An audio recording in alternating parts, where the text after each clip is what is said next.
So వీటన్నిటిని Bezier curves అని అంటాం. కనెక్షన్ వెళ్ళిపోయిందమ్మా, మళ్ళీ వచ్చింది, మళ్ళీ పెట్టాం. సో వీటన్నిటిని బీజియర్ కర్వ్స్ అంటారు. వీటిని రికర్సివ్ బీజియర్ కర్వ్ ఎగ్జాంపుల్స్ అంటే, రికర్సివ్ బీజియర్ కర్వ్స్ అంటే ఏంటి, మళ్ళీ రీగెయిన్ చేయగలిగిన బీజియర్ కర్వ్స్ ఎగ్జాంపుల్ అంటే ఏంటి, దీనికి ఒకదానికి ట్యాంజెంట్ గీస్తే అది రెండో దానికి కూడా పాయింట్స్ ఉంటాయి, అంటే ఒకదానికొకటి లింక్ అప్ ఉంటాయి, దాన్ని రికర్సివ్ బీజియర్ కర్వ్స్ అని అంటారు. So iterative Bezier curves, iterative Bezier curve animations ఇవ్వండి.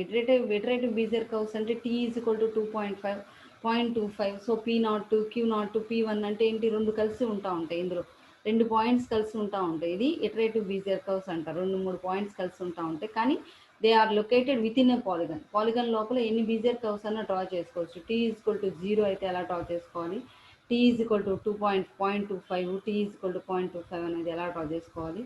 ఒక్కొక్కటి R అనేది ఒక కర్వ్, Q అనేది ఒక కర్వ్, P అనేది ఒక కర్వ్, ఇలా ఇటరేటివ్ బీజియర్ కర్వ్స్ కూడా ఉంటాయి. Iterative higher order Bezier curves, order ఎక్కువగా ఉంటే యానిమేషన్ ఆర్డర్ ఎక్కువగా ఉంటే బీజియర్ కర్వ్స్ ఇలా ఉంటాయి. ఇవన్నీ ఏంటి మేడం అంటే, just I'm showing the examples. ఇవి నాన్న బీజియర్ కర్వ్స్ అంటే, these are the Bezier curves. చూడండి ఈ కర్వ్స్లో, ఈ కర్వ్స్ ఇక్కడ ఒక కర్వ్, అక్కడ ఒక కర్వ్, ఈ కర్వ్ అనేది ఎలా ప్లేస్ చేయాలి ఏంటి అనేది ఆల్రెడీ చూపిస్తాను ఇక్కడ example. These are nothing but the Bezier curves. ఈ బీజియర్ కర్వ్స్ యూజ్ చేసుకొని మీకు చాలా వరకు ఇలాంటి ఎగ్జాంపుల్స్ కనిపిస్తూ ఉంటాయి. ఇలాంటివి డ్రా చేయడం జరుగుతూ ఉంటుంది. ఒక్కొక్క చోట నోట్స్ పెట్టుకుంటాం. చూడండి ఇది డైనోసార్ డయాగ్రామ్, ఇది డైనోసార్ స్కెచ్. ఈ డైనోసార్ స్కెచ్ మొత్తం అన్ని కర్వ్సే, అన్ని బీజియర్ కర్వ్సే, అన్ని ఇన్సైడ్ పాలిగన్. అంటే ఏంటి, ఈ పక్కన ఈ కింద ఉన్న ప్లాంక్ పాలిగన్గా తీసుకుంటే ఇన్సైడ్ పాలిగన్ కర్వ్స్ని డ్రా చేసి ఒక స్కెచ్ని డ్రా చేయడానికి బీజియర్ కర్వ్స్ అంటారు, ఇన్సైడ్ పాలిగన్. ఇవి examples. More to follow, B splines represented as blending functions. కానీ ఇప్పుడు బీ స్ప్లైన్స్ గురించి మాట్లాడుతున్నారు. B splines represented as blending functions, conversion between one format to another. Knots and control points రెండు ఉంటాయి. When Bezier curve B spline becomes a Bezier. B spline కనుక Bezier curve కనుక అయితే NATS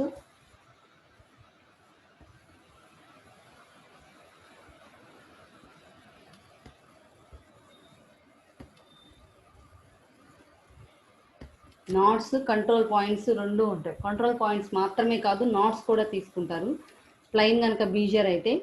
so మొత్తం equation ఇది, quadratic equation ఇది.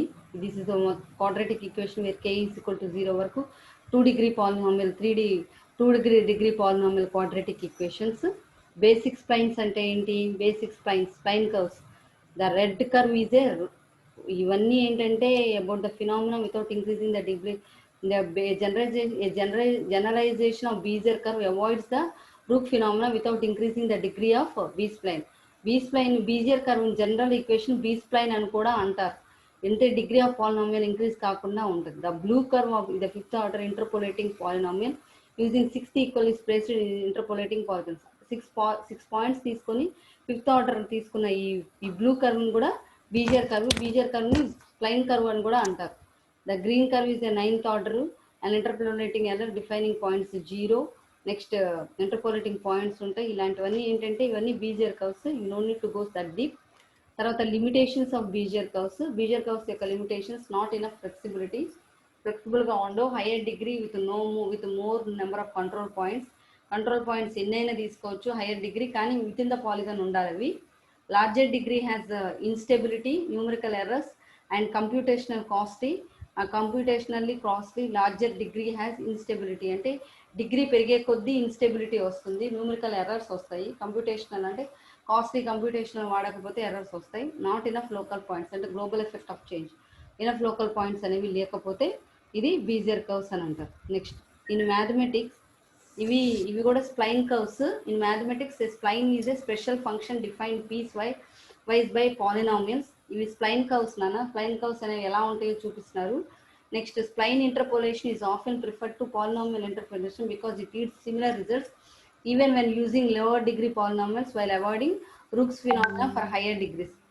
Hire degrees కనుక తీసుకుంటే ఇవి రూక్స్ ఫినామినాని అవాయిడ్ చేస్తూ వస్తుంది. ఇక్కడ నాట్స్ కూడా తీసుకుంటాం కాబట్టి n = 3, k = 3కి తీసుకున్నప్పుడు n03, n13, n23, n33కి తీసుకున్నాడు.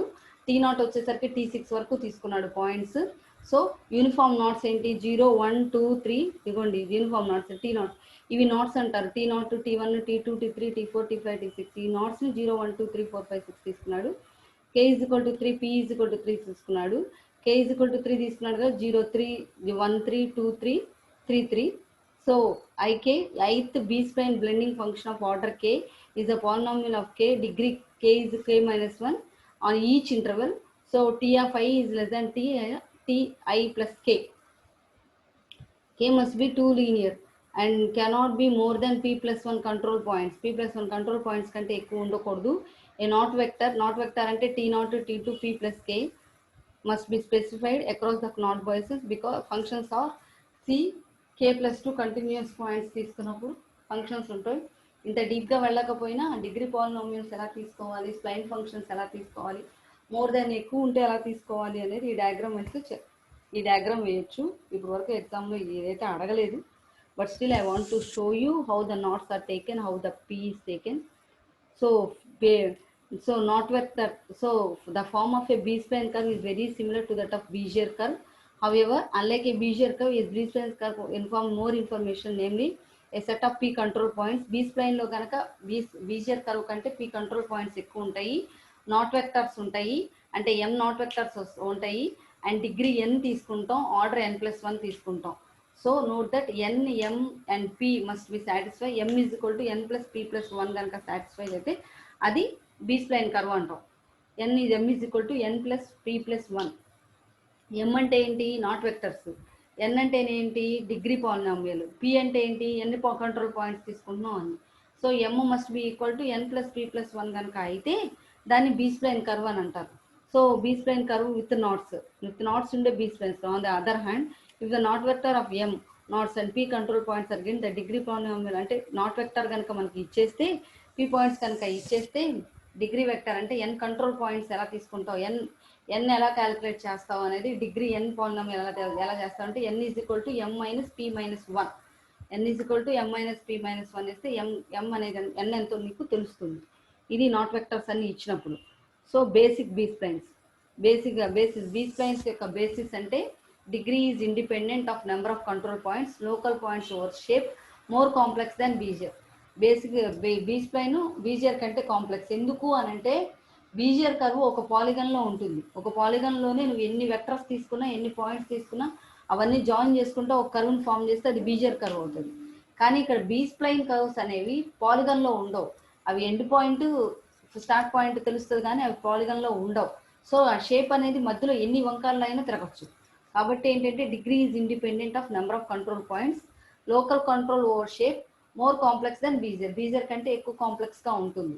Given m values called knots with t0 m-1. B splines of a degree n is a parametric curve. Parametric curve కనుక అయితే ఇలా తీసుకోవాలి.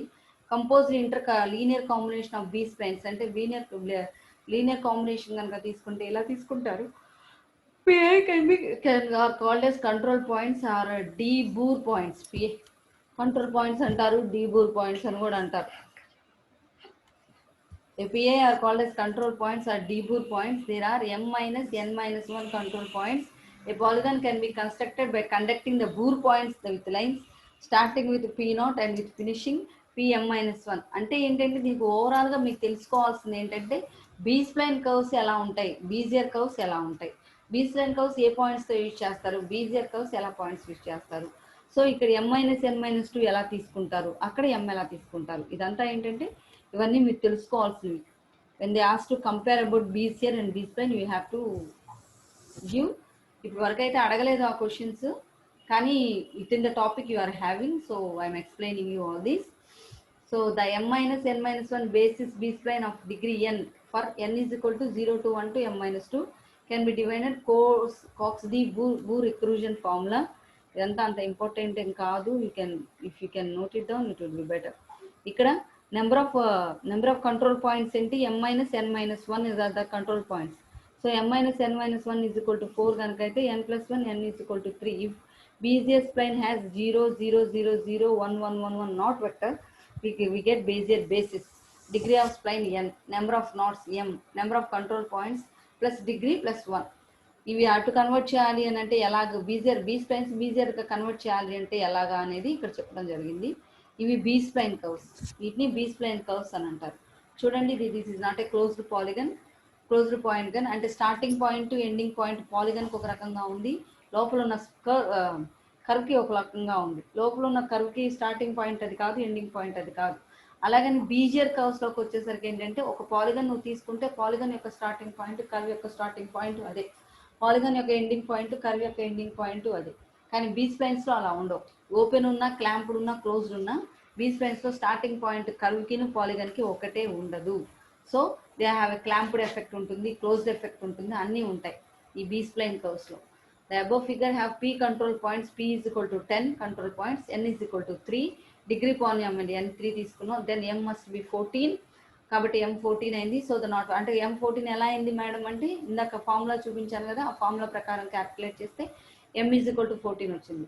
So that the knot vector has 14 knots, అంటే knot వెక్టర్కి 14 నాట్లు ఉన్నాయి.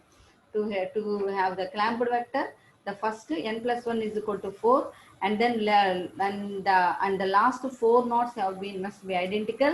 The remaining 14 is equal to 4 minus 4, 14 minus 4 plus 4 is equal to 6 knots, can be anywhere in the domain. ఎక్కడైనా non periodic స్ట్రక్చర్లో ఎక్కడైనా ఉండొచ్చు అవి. Centre curve is generated by the knot vector. U polynomial equation ఎలా ఎన్నెన్ని వస్తాయి అనేది. Note that we expect the first 4 and last 4 not in the middle ones are almost uniformly spaced. In fact, the little triangles that are knot vector knot points, periodic structure gives the close points. So ఎక్కడైనా ఉండొచ్చు, ఇవన్నీ మధ్యలో ఎక్కడైనా ఉండొచ్చు, but knot vector ఉంటుంది. The standard knot vector for B spline order n+1 begins at the end and not of multiplicity n+1 and unit spacing for the remaining knots. So standard knot vector ఎక్కడ అంటే ఎండ్లో వస్తుంది. ఇక్కడ m minus n+1 control points is equal to ఇది, n is equal to 3, n+1 is equal to 4, so m is equal to 2. The standard knot is, this is the one, the standard knot is periodic cubic spline blending functions. అలా standard NATS వస్తూ ఉంటాయి. ఈ blending functions అన్ని ఇంతకుముందు already నేను చెప్పాను, అక్కడ నుంచి తీసుకొచ్చాడు. B03, B0, B13, B23, B33కి equations అక్కడి నుంచి తీసుకొచ్చి క్యాలిక్యులేట్ చేశారు. ద రికరెక్షన్ ఆఫ్ ఇంకా ఇంటీజియర్ నాట్స్ రీకరెక్షన్ ఎలా చేయాలి అంటే, that is of the B spline of order 2 ఆర్డర్కి సాల్వ్ చేసుకుంటూ వచ్చారు. This is the recursion of interior knots. So no plot B0 B1 అంటే ప్లాట్ చేస్తే చూడండి డయాగ్రామ్స్ ఎలా వస్తాయో. These are the B spline curves diagrams. Knots కనుక ఉంటే ఇవ్వండి, ఇవన్నీ నాట్స్, ఈ చుక్కలన్నీ నాట్స్ అంటే ఏంటి, మధ్యలో నీకు ఎక్స్ట్రాగా వచ్చిన పాయింట్స్. ఆ నాట్స్ని కూడా నువ్వు క్యాలిక్యులేట్ చేసుకుంటూ వస్తే ఆ కంటిన్యూస్గా ఉంటాయి, కంటిన్యూస్గా ఉండవు, డిపెండ్స్. ఇదిగోండి ఇది order 3. This is the confusion chapter. ఈ ఆర్డర్ 3లో జీటీలు, ఈ స్పాము, నాట్లు ఎలా అంటే జాయింట్ ఎలా ఉంటుంది ఇదేంటి అనేది ఇక్కడ కొంచెం మీకు కొంచెం ఎక్స్ప్లెయిన్ చేయడం కోసం అని రాశాను. సో నాట్ వాల్యూస్ ఎలా తీసుకుంటారు, జాయింట్ వాల్యూస్ ఎలా తీసుకుంటారు. ఇదిగోండి u is equal to 0 parametric functions, u is equal to 0 to 1, n00, 01, 02, 03, 05. u is equal to 1 to 2 అయితే 10, 11, 12, 13, 14. నెక్స్ట్ 2 to 3 మొత్తం 3, 4, తర్వాత 4, 5, 5, 1. So this is the vector formation, and this is how the vector formation is being done using polynomials. Joints, values set of the functions at adjacent segments. Knots, values of t where segment meets. Constant B-spline, quadratic B-spline. ఇవన్నీ ఏంటంటే వాటిని calculate చేసి పెట్టుకుంటూ వచ్చిన equations. This is the B-spline, ఈ curve representation. యాక్చువల్గా ఏంటంటే main formulas ఇవే. These are the main formulas. Curve representation యొక్క మెయిన్ ఫార్ములాస్ ఇవే. బీ స్ప్లైన్స్ ఎగ్జాంపుల్, ఇవి B splines. Order 4, degree 3, knots 5, polypieces 4. అలా అయితే బీ స్ప్లైన్స్ ఇవి. Order 5, degree 4, knots 6, polypieces 5, B spline. This is also a B spline. Order 4 cubic polynomials from which they are made, అంటే ఎలా అయినా రాయొచ్చు. Knots sequence 0, 1, 2, 3, 4. ఇవి B spline curves.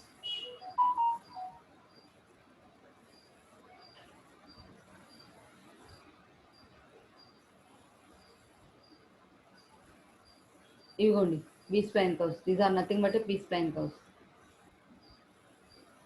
Bezier కర్వ్స్కి యాక్చువల్గా ఫార్ములా ఇది, క్యూబిక్ స్ప్లైన్స్కి ఫార్ములా ఇది. 3 పారామీటర్స్ విత్ నాట్ వెక్టర్ కనుక తీసుకుంటే ఫార్ములా ఇది. Cubic splines, Bezier curves, if you can go through once you will understand what these are.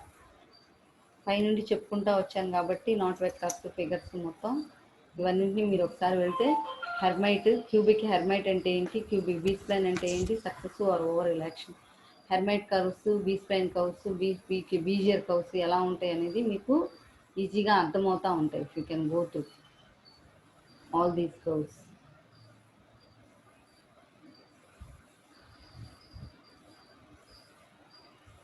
Quadratic surfaces ఇవి రేపు చూసుకుందాం. రేపటి క్లాస్లో చెప్తాను క్వాడ్రాటిక్ సర్ఫేసెస్ అన్ని. Okay, let's leave the class now.